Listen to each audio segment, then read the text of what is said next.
Hello दोस्तों, नमस्ते। आप सभी का education jam by Vishu YouTube channel पे। हेलो फ्रेंड्स, जैसा कि आप सभी जानते हैं कि हम इस चैनल पे क्लास 10th और 12th से रिलेटेड सभी विषयों पर वीडियो, ऑब्जेक्टिव और वस्तुनिष्ठ प्रश्न अपलोड कर रहे हैं। तो आज हम लोग नया सीरीज स्टार्ट करने जा रहे हैं भूगोल का। इंग्लिश का जो सीरीज चल रहा था वो कंटिन्यू है, उसमें 9 डेज हो चुका है।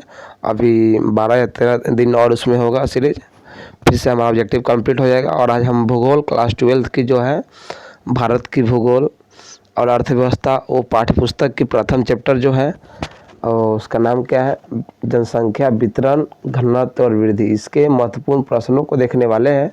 तो बिना देरी किए हुए इस वीडियो को मैं शुरू करता हूं।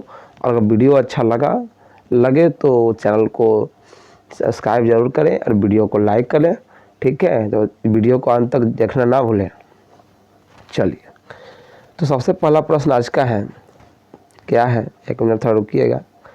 आज का सबसे पहला प्रश्न, 2011 के जनगणना के अनुसार भारत की कुल जनसंख्या थी।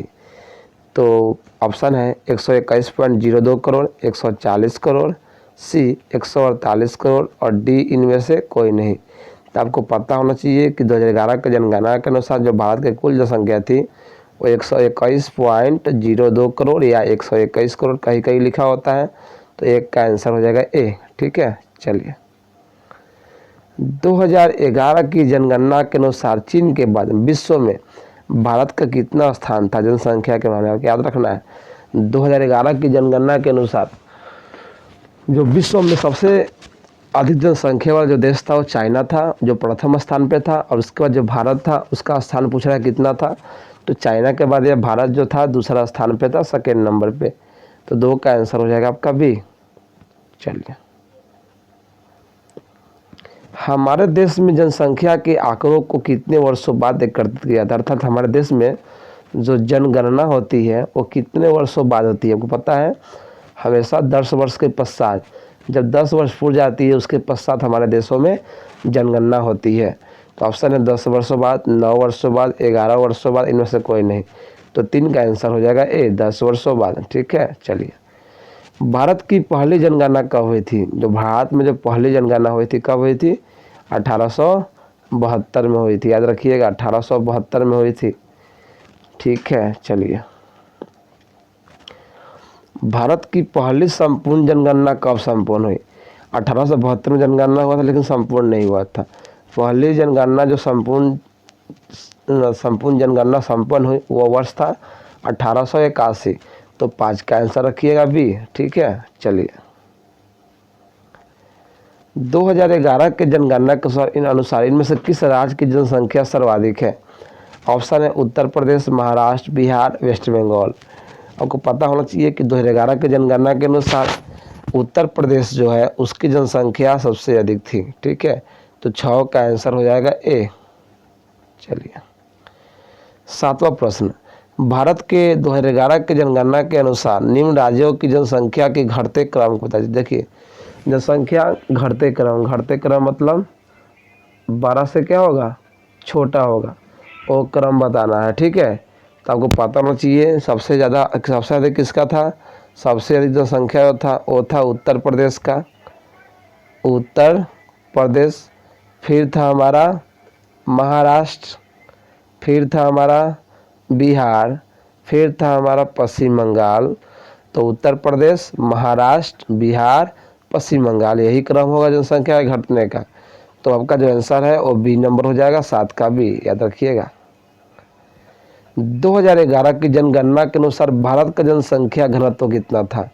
आपको याद है 2011 का जनगणना के अनुसार भारत का जनसंख्या घनत्व 382 पर्सन्स प्रति वर्ग किलोमीटर था। VVI क्वेश्चन है, याद रखिएगा, पूछा गया है। 8 का आंसर हो जाएगा बी। 2011 के जनगणना के अनुसार भारत की किस राज्य की जनसंख्या घनत्व न्यूनतम थी। 2011 के जनगणना के अनुसार भारत की कौन सी ऐसी राज्य थी जहां जनसंख्या घनत्व न्यूनतम थी। ऑप्शन देखिए, ऑप्शन दिया हुआ है असम, दिल्ली, गोवा, अरुणाचल प्रदेश। तो आंसर हो जाएगा डी, क्योंकि अरुणाचल प्रदेश में मात्र 17 व्यक्ति रहते थे प्रति वर्ग किलोमीटर में, अर्थात इसकी जनसंख्या घनत्व तो सबसे कम थी। अब सबसे अधिक जनसंख्या घनत्व तो किसकी थी, और जनसंख्या घनत्व थी दिल्ली की, 11,297 लोग रहते थे प्रति वर्ग किलोमीटर में, याद रखिएगा, क्वेश्चन पूछा जाएगा। तो 2011 के जनगणना के अनुसार इनमें से किस प्रदेश की जनसंख्या घनत्व सर्वाधिक है? एक मिनट, थोड़ा क्वेश्चन को देख लिया जाए। 2011 के जनगणना के अनुसार इनमें से किस प्रदेश की जनसंख्या घनत्व सर्वाधिक है? दिल्ली, पंजाब, बिहार, तमिलनाडु। क्या मैं बताया हूँ, दिल्ली की जनसंख्या घनत्व सबसे अधिक थी। 2011 के जनगणना के अनुसार भारत की जनसंख्या घनत्व थी 382 व्यक्ति प्रति वर्ग किलोमीटर। और वही अगर बिहार का पूछे तो बिहार का था 1102 व्यक्ति प्रति वर्ग किलोमीटर। इसको याद रखना है, बिहार का 1102 व्यक्ति प्रति वर्ग किलोमीटर, जबकि टोटल भारत का था 382 व्यक्ति प्रति वर्ग किलोमीटर। निम्नलिखित में से इनमें से कौन सा ऐसा केंद्र शासित प्रदेश है जहाँ जनसंख्या घनत्व निम्न है? लक्षद्वीप में अधिक है, दादर एंड नगर हवेली में अधिक है, दमन एंड दीव में अधिक है, लेकिन अंडमान निकोबार में जनसंख्या घनत्व क्या है? नीचे है। तो 12 का आंसर हो जाएगा डी, याद रखिएगा। चलिए यहाँ पर कुछ नोट है। जनसंख्या घनत्व क्या होता है कि क्षेत्र में रहने वाले व्यक्तियों की संख्या, मतलब 1 वर्ग किलोमीटर में जितने व्यक्तियों की संख्या निवास करती है उसे जनसंख्या घनत्व कहते हैं। अगला प्रश्न है, कायिक घनत्व क्या होता है? तो कुल जनसंख्या, किसी क्षेत्र की कुल जनसंख्या और वहाँ पे जो कृषि क्षेत्र होता है उन दोनों के अनुपात को कायिक घनत्व कहते हैं। तीसरा है कृषि घनत्व। तो कुल कृषि जनसंख्या अर्थात जो भी कृषक, मजदूर या अन्य श्रमिक लोग रहते हैं और वो जितने भी भूमि पर कृषि कार्य करते हैं उन दोनों का जो अनुपात होता है वो कृषि घनत्व कहलाता है। अर्थात कृषि, कुल कृषि जनसंख्या बटा कृषि जनित क्षेत्र या निवल कृषि क्षेत्र। ठीक है। जनसंख्या वृद्धि दर के कितने घटक है? जनसंख्या वृद्धि दर के 2 घटक है।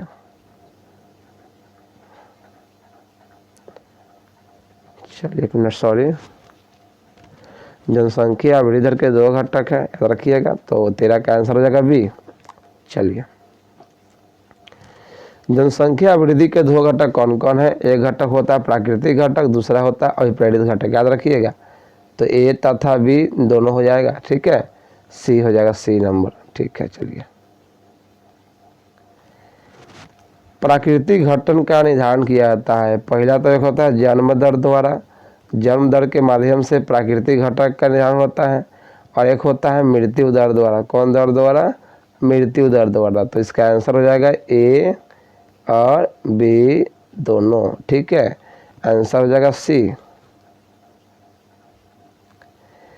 भारत की जनसंख्या की वार्षिक वृद्धि दर कितना % है? वार्षिक वृद्धि दर कहलाते, याद रखिएगा 1.64% पूछा गया क्वेश्चन है, बहुत ही इम्पोर्टेंट है। इनमें से किस अवधि के बीच भारत की जनसंख्या की वृद्धि रूट अथवा स्थिर थी? जनसंख्या स्थिर कब थी? 1921 से लेकर 1951 तक, याद रखिएगा। 1921 से लेकर 1951 तक जो जनसंख्या थी वो स्थिर थी।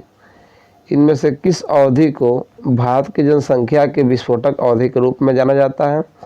तो 1951 से लेकर 1981 का जो अवधि था उसे जनसंख्या विस्फोटक के रूप में जाना जाता है। तो 18 का आंसर हो जाएगा आपका बी। राष्ट्रीय युवा नीति कब प्रारंभ की गई? तो राष्ट्रीय युवा नीति प्रारंभ की गई जनवरी 2014 में। ठीक है, 2014 में। तो सॉरी, जनवरी बोल रहा हूँ मैं, फरवरी 2014 में राष्ट्रीय युवा नीति शुरू की गई। इसका आंसर होगा आपका सी नंबर। इसका सी हो जाएगा। राष्ट्रीय युवा नीति, एक मिनट,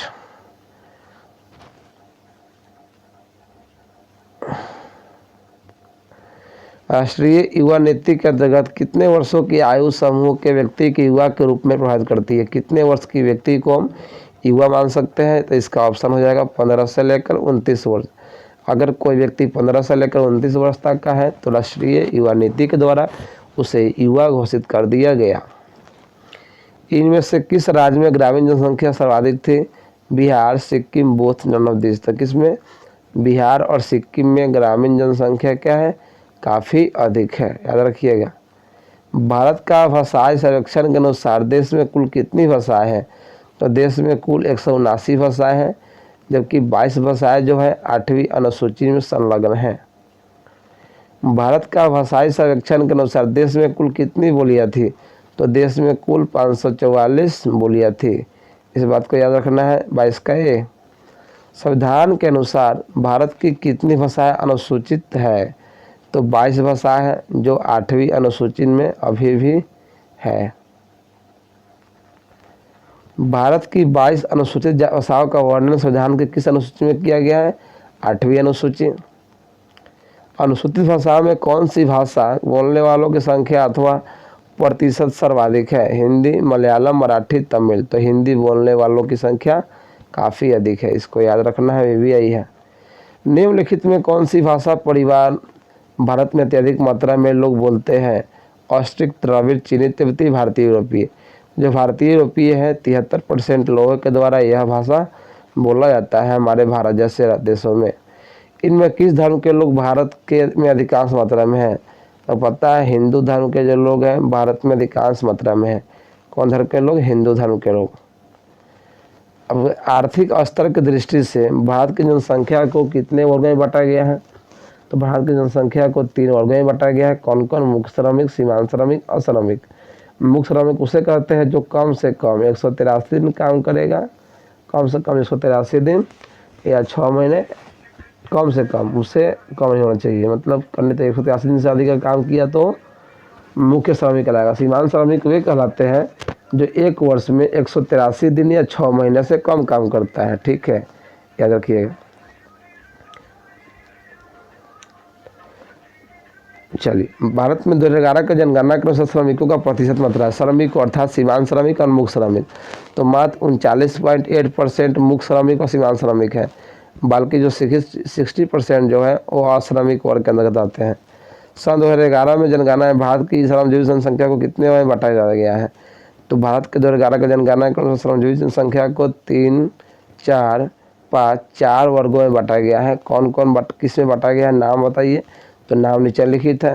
पहला है कृषक मजदूर, दूसरा है कृषि मजदूर, तीसरा है घरेलू औद्योगिक श्रमिक या अन्य श्रमिक, चौथा इनमें सभी। तो 30 का आंसर हो जाएगा डी।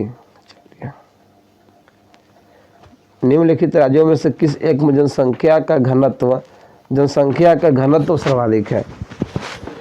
जनसंख्या घनत्व सर्वाधिक कहाँ होगा? पश्चिम बंगाल में होगा। इनमें से इस राज्य के अंतर्गत पूछा है तो पश्चिम बंगाल। 31 का आंसर हो जाएगा ए। 2011 की जनगणना के अनुसार निम्नलिखित में किस राज्य में नगरीय जनसंख्या का अनुपात सर्वाधिक है? आपको पता है गोवा में, तो गोवा में। ठीक है, चलिए, अगर वीडियो अच्छा लगा हो तो लाइक करें, चैनल को शेयर करें और सब्सक्राइब करना ना भूलें। बेस्ट ऑफ लक, और आपको कैसा लगे कमेंट्स में ज़रूर बताएं। इस and every step taken by you will decide your future. आपका एक जो स्टेप लेते हैं ना वही आपका डिसाइड करता है कि फ्यूचर में आप क्या करने वाले हैं। ठीक है, तो जय हिंद, जय भारत दोस्तों। फिर मिलते हैं अगले वीडियो में। अगर वीडियो पसंद आए तो इसे शेयर करना ना भूलें। बाय सभी को।